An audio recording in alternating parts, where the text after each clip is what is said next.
Episode 16. Aku sadar betul, orang-orang di sekeliling mulai memandang iba dan melas. Meski awalnya rasa hati begitu hancur terpuruk, kini kukuatkan diri untuk bangkit. Mengumpulkan sisa kekuatan dan bertekad bahwa ini adalah tangis terakhir yang bakal keluar. Di depan sana, Mas Yazid dan Dinda sibuk berpose sembari memamerkan cincin maupun buku nikah.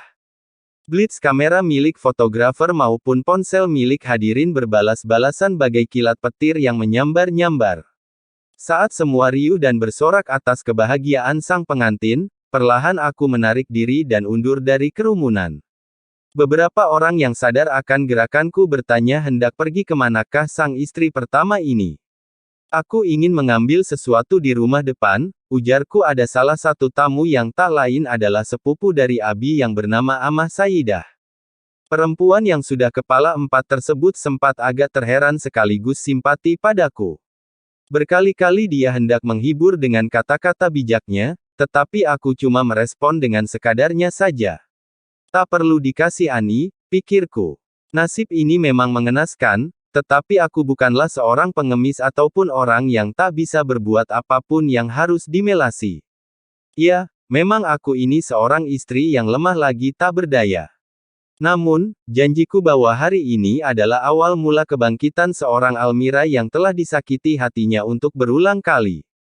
Cepat kakiku melangkah, menerobos ramainya tamu undangan yang juga duduk di kursi pada halaman rumah Umi Abi. Seperti tadi, beberapa tamu yang memang kukenali pada bertanya mau kemana diriku.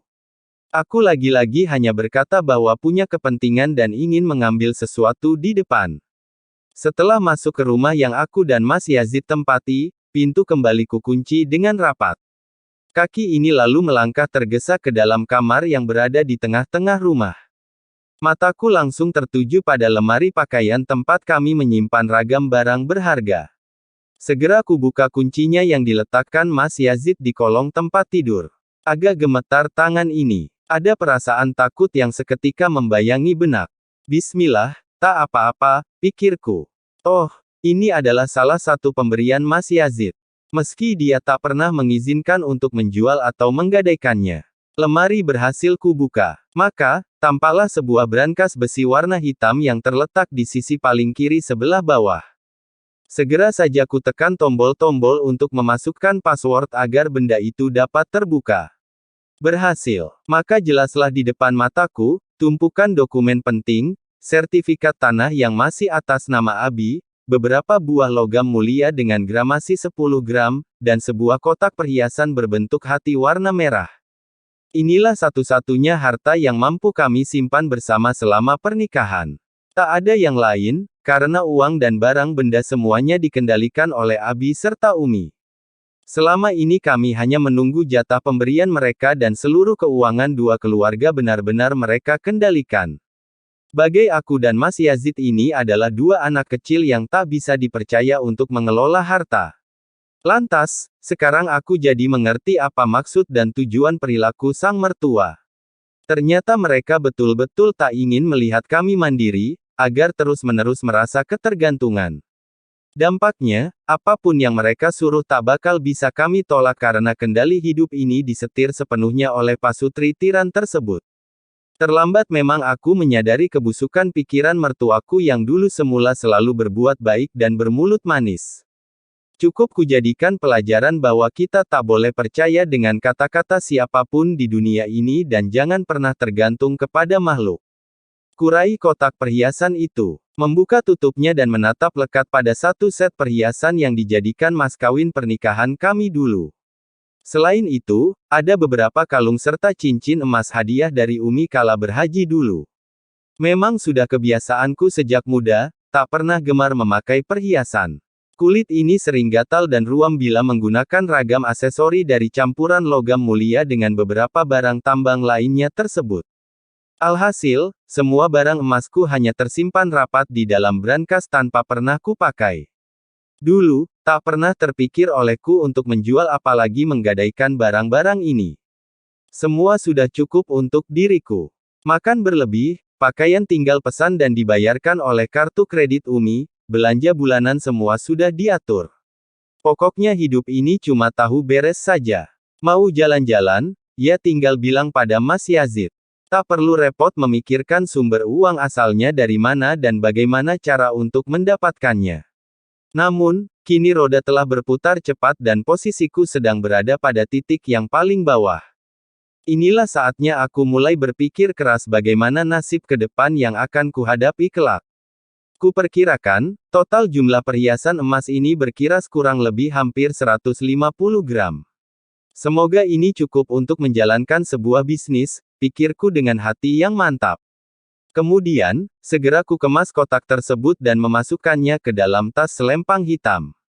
Tak lupa untuk kukunci kembali pintu brankas dan lemari. Anak kunci lemar pun diletakkan lagi pada tempat semula, agar Mas Yazid tak curiga. Jika suatu hari nanti dia menyadari bahwa perhiasanku telah raib, maka akan kujelaskan pelan-pelan padanya. Semoga dia mau mengerti dan tak banyak omong. Ini demi masa depan kami juga, batinku. Ponselku utak-atik untuk memesan sebuah taksi online yang bisa membawa pergi menuju toko emas terdekat. Alhamdulillah, setelah menunggu selama 5 menit, sopir yang kupilih telah tiba di depan gerbang sana. Bismillah, benakku. Semoga jalan ini diridai Allah. Aku ingin belajar untuk hidup mandiri pelan-pelan, agar saat tiba situasi yang tak diinginkan, raga ini telah siap untuk mengarungi ragam coba kehidupan. Buru-buru aku menutup pintu kamar dan bergegas keluar rumah. Di depan sana, dentuman musik band gambus yang tengah memainkan lagu-lagu walimah terdengar meriah. Tamu undangan terus memenuhi kediaman Umi dan Abi. Syukurlah pelaminan dibuat indoor.